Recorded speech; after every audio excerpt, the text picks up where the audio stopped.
Halo teman-teman semua, selamat datang kembali di seri kuliah Filsafat Ilmu dan Epistemologi.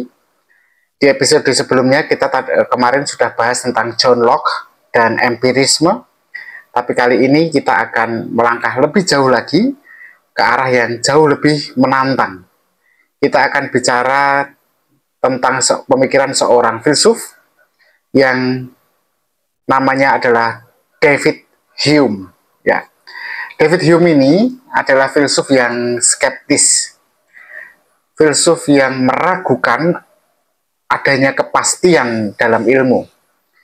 Hume ini memang satu aliran dengan John Locke, ya, empirisme.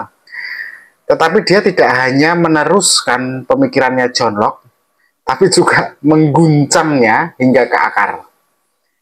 Jadi apa maksudnya? Begini, mari kita selami dulu pemikiran Hume dengan mengenali siapakah dia.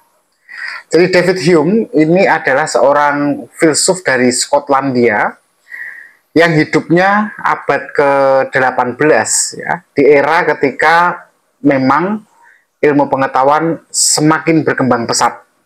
Nah, di masa Hume ini Newton ini sudah muncul ya, menemukan hukum gravitasi. Dan John Locke sendiri sebelum David Hume sudah menyatakan bahwa seluruh pengetahuan itu berasal dari pengalaman. Sehingga pada masa di mana Hume ini hidup, ilmu pengetahuan itu menjadi semacam apa kalau boleh dibilang dominan ya, sedang tinggi-tingginya, sedang algoritmanya sedang tentang sains ya, ilmu pengetahuan. Ya, tetapi di tengah semangat zaman yang seperti itu yang bisa teman-teman bayangkan ya, ketika sains sedang berkembang pesat, David Hume ini malah muncul dengan pertanyaan yang mengguncang tapi sekaligus mendasar. Pertanyaannya begini, bisakah kita benar-benar yakin dengan apa yang kita ketahui? Kan kalau ilmu pengetahuan kan doktrinnya kan menemukan sesuatu yang pasti, yang tak terbantahkan, yang kuat. Nah, Hume ini justru mempersoalkan itu.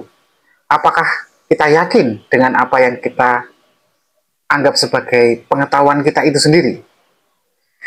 Nah, seperti John Locke, Hume ini memang seorang empiris ya, pengikut empirisme yang meyakini bahwa pengetahuan itu berasal dari pengalaman. Dia memang percaya bahwa semua pengetahuan itu memang tidak bisa lepas dari tangkapan indrawi ya. Tapi dia nggak berhenti di situ. Karena menurut David Hume, kalau semua yang kita tahu berasal dari pengalaman kita bersentuhan dengan realitas, maka kita juga harus menerima bahwa pengetahuan kita itu akhirnya sangat terbatas. Menerima kenyataan seperti itu. Loh, kok kenapa terbatas? Karena kan gini ya, pengalaman itu kan hanya memberi kita kesan-kesan dari kebiasaan. Jadi bukan sebuah kepastian yang mutlak. Nah, salah satu yang diragukan oleh David Hume adalah masalah kausalitas atau hukum sebab akibat. David Hume meyakini kok kayaknya, gitu menurut David Hume ya, kausalitas atau hukum sebab akibat itu tidak nyata, bukan sesuatu yang real. Dia mengkritik kausalitas itu atau hubungan sebab akibat itu. Misalnya begini, mari kita bayangkan teman-teman, ketika kita melihat satu bola kelereng misalnya ya, kelereng. Ketika ada kelereng merah sama kelereng putih nih, ketika kelereng merah ini bergerak mendekati kelereng putih dan kemudian seperti bertabrakan dengan kelereng putih, nah lalu kelereng putih ini akan bergerak gitu. Jadi kelereng merah ya, bayangkan kelereng merah, ini kelereng putih nih. Kelereng merah ini mendekati kelereng putih, lalu kelereng putih ini akan bergerak. Nah kita kan kemudian berpikir, kelereng putih ini ini yang bergerak mendekati kelereng merah ini kan menyebabkan pergerakan kelereng berikutnya. Apakah benar seperti itu?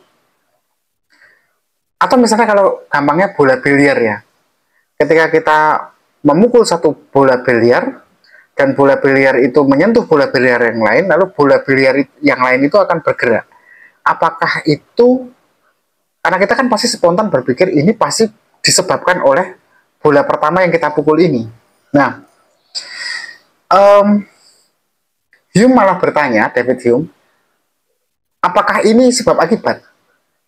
Karena yang kita lihat kan hanya begini, ada satu bola mendekat ke bola lain, katakanlah begitu, atau kelereng mendekat ke kelereng lain, mereka kemudian fakta kedua, mereka bersentuhan, fakta ketiga, bola yang kedua yang tersentuh itu bergerak. Kita kan tidak pernah benar-benar melihat ada kekuatan sebab akibat. Kekuatan ya, kekuatan abstrak sebab akibat yang membuat si bola merah itu atau si kelereng tadi, putih dan merah tadi bergerak. Kita hanya mengasumsikan bahwa itu terjadi karena kita terbiasa melihat pola itu, dan itu kita lihat pola semacam itu berulang-ulang. Nah, jadi menurut David Hume, hubungan sebab akibat itu sendiri bukan sesuatu yang kita ketahui secara pasti. Itu hanya kebiasaan mental kita dalam melihat dunia. Loh, tapi kan itu bisa di logika secara fisika ya. Oke, tapi bagaimana bila bola itu ada di luar angkasa yang tidak ada gravitasinya? Apakah ketika bersentuhan lalu akan ada perpindahan energi gerak gitu? Pada masa itu, teman-teman, ilmu pengetahuan belum semaju hari ini, fisika dan sebagainya. Tetapi Hume melihat bahwa hubungan sebab akibat itu tidak ada. Yang ada hanya pola berulang yang kemudian menyebabkan kita terbiasa dengan pola itu untuk menyimpulkan sesuatu. Nah, masalah kausalitas ini yang kemudian membuat Hume bertanya lebih serius lagi, lebih dalam lagi. Apakah kita bisa yakin bahwa masa depan akan selalu seperti masa lalu?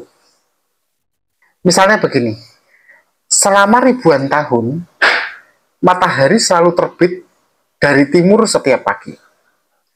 Kita semua yakin, esok pasti matahari juga akan terbit dari timur. Tapi bagaimana kita tahu itu pasti terjadi? Jawabnya pasti kita tidak tahu. Karena bisa jadi besok terjadi perubahan, tiba-tiba terjadi perubahan gerak gravitasi, atau terjadi perubahan rotasi, atau terjadi peristiwa anomali luar angkasa yang kemudian membuat matahari tidak muncul, bumi tiba-tiba berhenti diam. Kita tidak pernah tahu pasti. Kita hanya mengasumsikan bahwa besok akan sama dengan hari ini karena itu yang selalu terjadi sebelumnya kan. Nah, asumsi itu sendiri itu kan tidak punya dasar logis yang kuat. Ini yang kemudian oleh David Hume disebut sebagai masalah induksi. Atau seperti semacam masalah induksi itu maksudnya semacam kesulitan dalam membuktikan secara logis bahwa pola yang terjadi di satu masa, di satu momen, akan terus terjadi di momen-momen berikutnya dengan cara yang sama. Nah, apa kemudian dampak pemikiran David Hume ini bagi ilmu pengetahuan atau sains?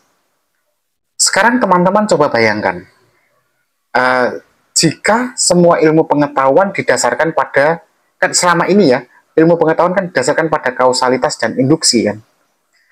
Itu berarti kemudian ilmu pengetahuan kalau didasarkan pada kausalitas dan induksi itu tadi, maka ilmu pengetahuan itu jadi tidak punya kepastian yang mutlak karena semuanya berangkat dari asumsi kebiasaan.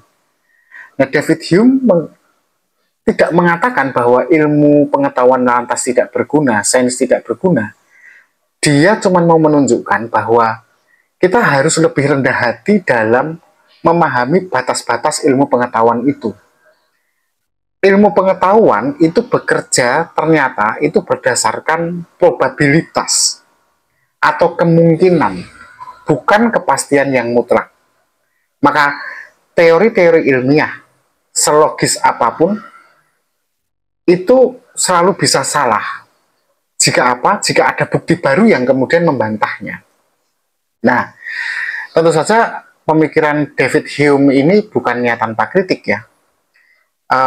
Misalnya Immanuel Kant, ya, pemikir setelahnya, itu berargumen bahwa ada struktur bawaan dalam pikiran manusia yang membuat kita memahami kausalitas itu sebagai sesuatu yang nyata. Jadi Immanuel Kant menolak David Hume yang mengatakan bahwa kausalitas itu hanyalah asumsi yang muncul karena kebiasaan. Dan tentu saja ada banyak ilmuwan modern yang tidak setuju dengan David Hume ya, karena mereka berpendapat bahwa meskipun ilmu pengetahuan memang tidak absolut ya, sifatnya probabilitas, tetapi metode ilmiah tetap memberikan cara terbaik untuk memahami dunia dengan mendekati kepastian, meskipun tidak pasti seluruhnya. Nah, apapun itu kritik pada David Hume, gagasan Hume ini akhirnya kan memaksa kita untuk berpikir lebih dalam ya, apakah kita benar-benar tahu sesuatu dengan pasti, atau kita hanya hidup berdasarkan kebiasaan dan asumsi yang terjadi dan berpola. David Hume memang menunjukkan bahwa memang tidak ada kepastian yang mutlak dalam ilmu pengetahuan. Dan sebab akibat itu sendiri hanyalah kebiasaan mental kita menurut dia. Sehingga kemudian ilmu pengetahuan yang kita produksi itu ya bekerja berdasarkan pola yang sesuai dengan kebiasaan. Dan itu mungkin saja berubah di masa depan kebiasaan itu. Nah, saya pikir itu dulu ya pemahaman yang bisa saya sampaikan tentang David Hume. Apakah kemudian dengan ini kita masih bisa percaya pada ilmu pengetahuan? Ya, tentu saja.